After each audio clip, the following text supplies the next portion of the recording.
All right, guys, should you rip MetaZoo Cryptid Nation second edition in 2024?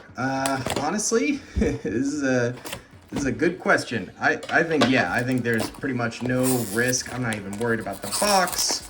Not worried about anything, man. It is a disaster opening this up already, but there's really zero value here.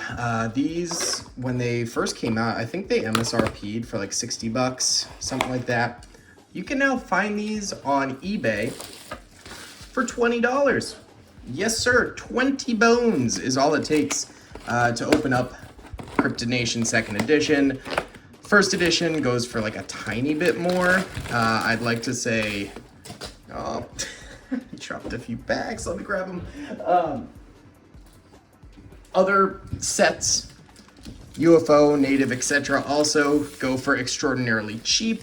I think Kickstarter still has like the tiniest bit of a premium to it, but it's really nothing crazy. MetaZoo has tumbled horribly after announcing that they were shutting down. Now apparently the company is being sold. So kind of interesting. They originally, so we have a Tripodero reverse hollow right there. Probably worth nothing. I think the only thing in here worth something now is the Mothman. And even then, not really worth that much. But it's getting sold to a company, supposedly. We got the Medium's Third Eye full hollow. And I know Nick's Strength in Pokemon was offering, I think, like 100K to purchase it. But the problem with purchasing MetaZoo is, yes, you get the IP and you get all their backstock and stuff like that. But the backstock is worth almost nothing. Salem's Witch Reverse. It really is not worth the cardboard it's printed on these days. So it's just not that good of an investment. And then you have to ship everything. You have to take care of getting all of the extra product out of the warehouse and also pay for that extra product. That's pretty cool. Tazeric.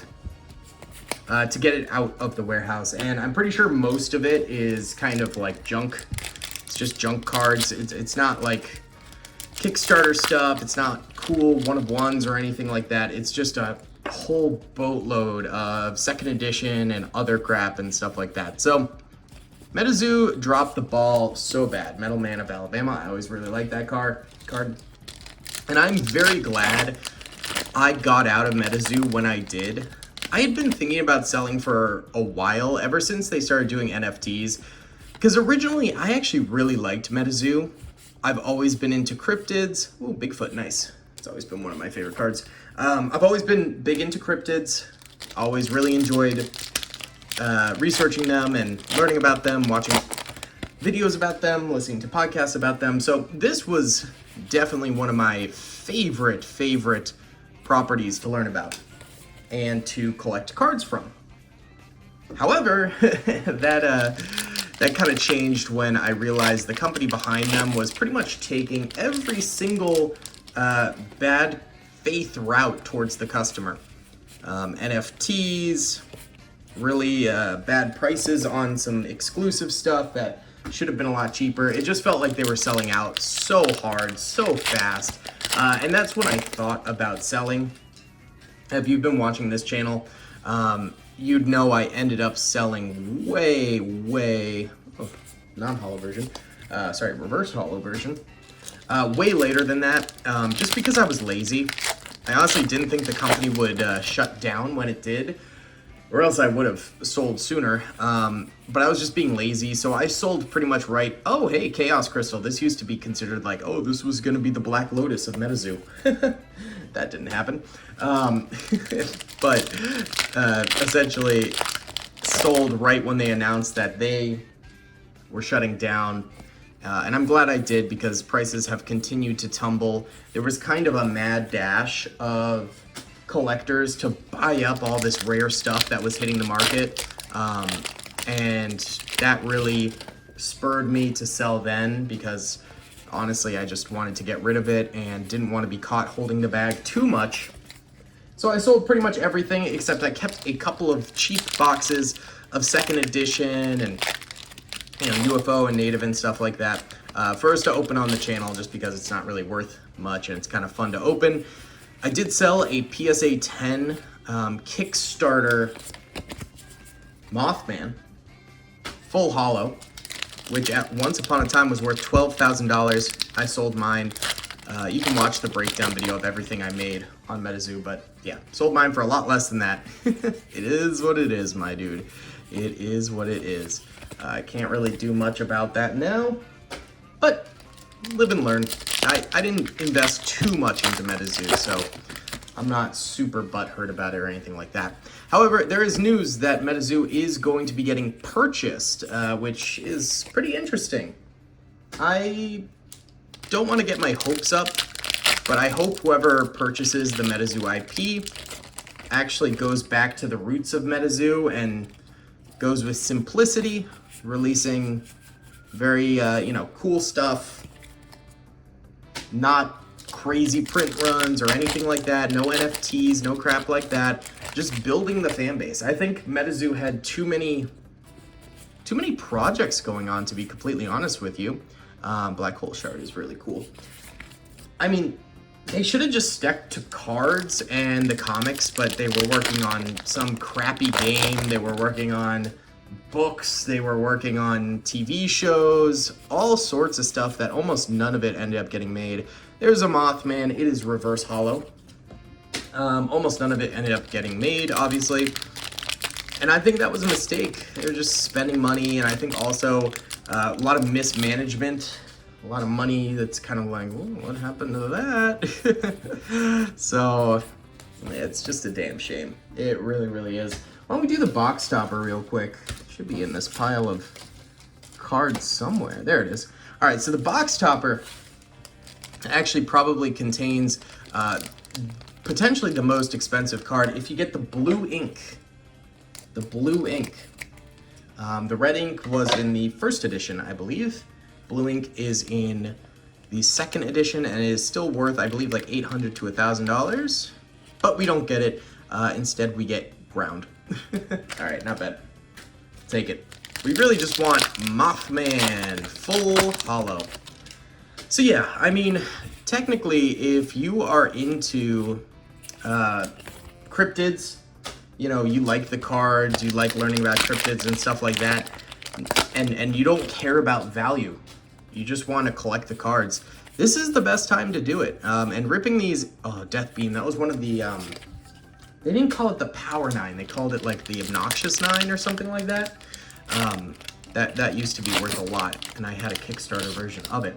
But yeah, if you really just like what you see here, I've heard the game isn't very fun. I play Magic, I've never played METAZOO. But if you like what you see, now is probably the best time to get into it because the boxes are so unbelievably cheap. You can kind of just pick everything up. Uncle Sam's pretty cool. For nothing nowadays. And yeah, start collecting. And I think that's cool. I do. I think, you know, there's a lot of stuff in here that I have just some random cheap copies of because I like the cards and I like cryptids and stuff like that. So yeah, I did keep a couple of Mothman for myself. None of the like really expensive ones, but just like second edition reprints. And I think that's kind of a cool way to do it is, hey, if you're into this right now, I don't think anything is ever going to happen with METAZOO, to be honest with you. You know, people are like, oh, if you buy right now at $20 a booster box, in 10 years, this will be like, you know, first edition base set, shadowless, whatever. And that's just not gonna happen. Just quite frankly, there is zero chance of that happening in a million years. So don't expect to make any money. But, you know, if you do buy right now, it's super cheap. It's a fun card game to go ahead and open up. I think it's kind of nice, especially in the world of, you know, like Panini selling a $3,000 box with one card in it that's worth $200. Like, in a world where everything is crazy expensive right now, hey, there's Sam Sinclair. it's kind of nice to be able to just pick up something really cheap and crack it open for the fun of it, and still have the potential to like get some pulls worth a tiny bit of money. There are still collectors out there. There are diehards. Piazza Bird's very cool. So you can get like a little bit. It's nothing crazy. I think the community is kind of walking away little bit by little bit, but people do exist, and you know, there are still people who want to collect more Mothmen. They want to collect, you know, more Grim Reapers, more Wendigos, etc., etc. Oh, sorry, Wendigos. Wendigoon's the YouTuber. So, you know, there are people that still exist out there who are interested in MetaZoo. So even if you do crack it, like you're not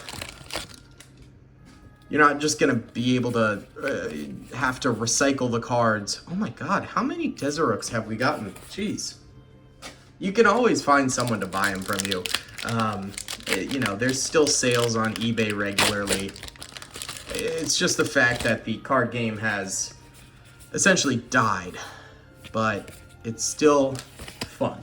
Just don't look at it as investing or like really trying to go after chase cards or anything like that. I mean, you can, but it's just not going to be worth anything, is the problem.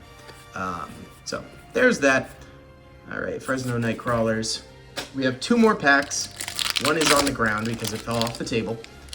Let's see if we can't get the full Hollow Mothman. Nope. All right, and let me get the one that fell off. Let's see. All right, last pack. Bunny Man, GG Bird, Matlocks, 4-Leaf Clover, Beam, Ice Storm, Scattershot. Ugh, crap. All right. Well, this was like a decent box. Nothing too crazy. Reverse Hollow Mothman's kind of cool. And a couple pieces of the Obnoxious 9. So not horrible. Not horrible, but yeah. Take what you will from MetaZoo nowadays. It's certainly interesting. I'll see you all in the next one. Peace.